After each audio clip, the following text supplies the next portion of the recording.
Owning a small business can be tough, especially when it comes to insurance and knowing what insurance that you need. For the most part, we all understand that we need general liability, or you hear about workers' compensation. If you own some vehicles, then you have business auto insurance. Maybe you need a business owner's policy. But there's one insurance that most business owners fail to look at and take advantage of, and it's a lawsuit waiting to happen. We're going to look at this coming up in today's video.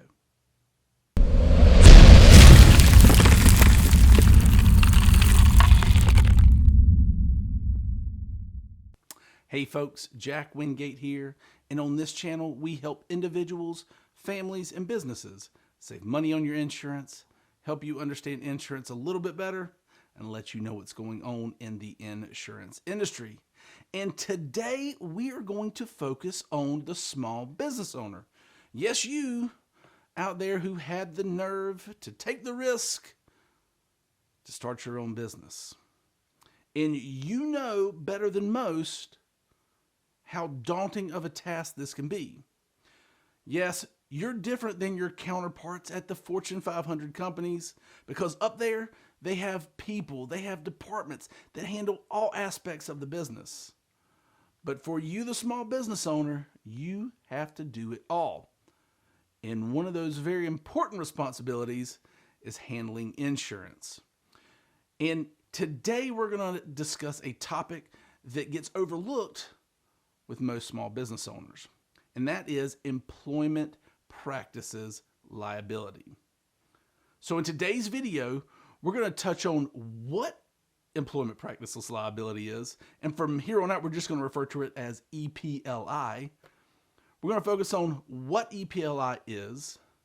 We're going to talk about some of the common losses that occur, the common lawsuits that occur with EPLI. We're going to talk about how it differs from other insurances that you might have. And finally, we're going to tell you a little bit about how much EPLI costs. So what is Employment Practices Liability Insurance, or EPLI? Well, EPLI covers you, the small business owner, the small business, from lawsuits arising from your employees. Now you may say, that sounds a lot like workers' comp. That's a different type of lawsuit. With employment practices liability, it covers the hiring, firing, workplace sexual harassment, discrimination, those types of affairs. And as a small business owner, I know that you probably pride yourself on being a family-run organization and that none of your employees would ever sue you. But in the state of North Carolina, in 2018, there were over 3,000 lawsuits brought against small businesses for employment practices related suits. So whether they are suits that actually have some teeth and you actually did something wrong, or if it's just a disgruntled employee who's filing suit, you must defend it. And the average employment practices liability lawsuit takes over 160 days to defend.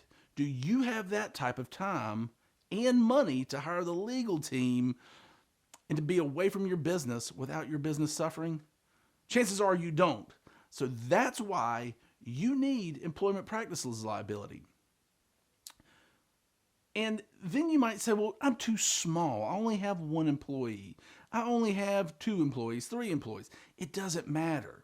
You're thinking that the large corporations are the ones who really have a lot of risk here because they have thousands of employees. But you know what those businesses also have?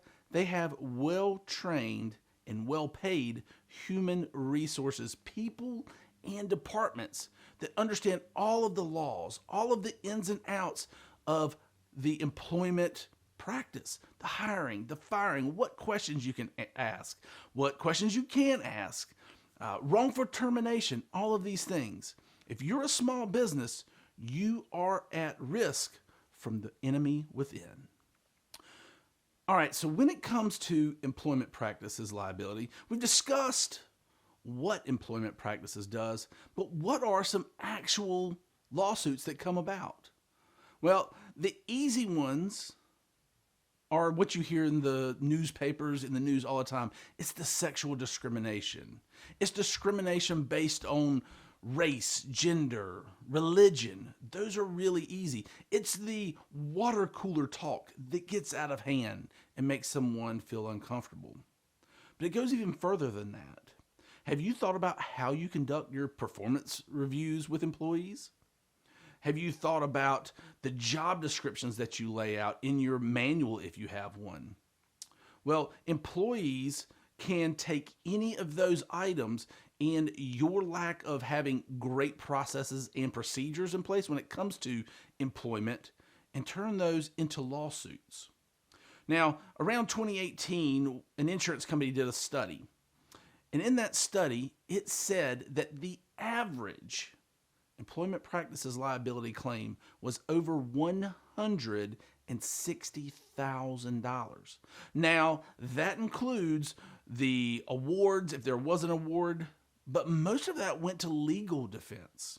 Because you see, whether or not the claim is valid, you still have to defend yourself.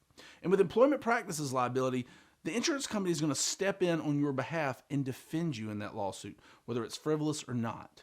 So employment practices liability might be the difference between you and your business making it and not. All right, so do you really need employment practices liability? I mean, isn't it the same as having general liability or business owner's insurance? The answer is no. Yes, you have a liability protection, whether it's with a business owner's policy or general liability, but that's for lawsuits brought against your business from third parties. And those third parties are coming against you for something that you did in your business, not from an employment standpoint. So yes, you do need general liability or business owner's insurance, but that does not cover you from lawsuit from your employees and the employment practices that you have. Well, what about professional insurance? We get this question a lot because people don't understand professional liability or professional liability insurance. Well, the easiest way to think of professional liability is thinking about what's called errors and omissions. You see, people in professional avocations, think doctors, lawyers, insurance agents, I have errors and omissions. When those people act in a professional manner, their actions or lack of actions must be covered by insurance. And when that happens, it's professional liability insurance. It has nothing at all to do with employment practices liability. And then finally, workers' compensation. Well, yes, with workers' compensation, you're protecting yourself from getting sued by your employees for either employer's liability or their actual injuries. But it's not the same. That actually has to do with injuries sustained by your employees. Whereas employment practices deal with, again, the practices of your business. Sexual discrimination, religious discrimination, hiring and firing practices. That is the difference between workers' comp and employment practices liability. All right, so finally, the $24,000 question. How much does EPLI or employment practices liability insurance cost?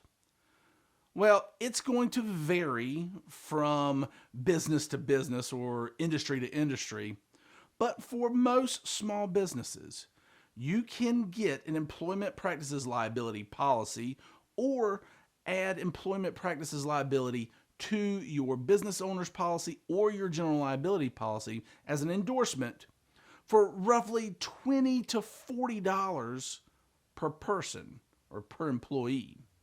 Now that should get you around $100,000 to $200,000 in liability protection. And again, $20 to $40 per employee is dirt cheap to protect your business. But how much do you really need? Well, every business is different. I always say that. And I bet you're getting tired of hearing it, but it's true.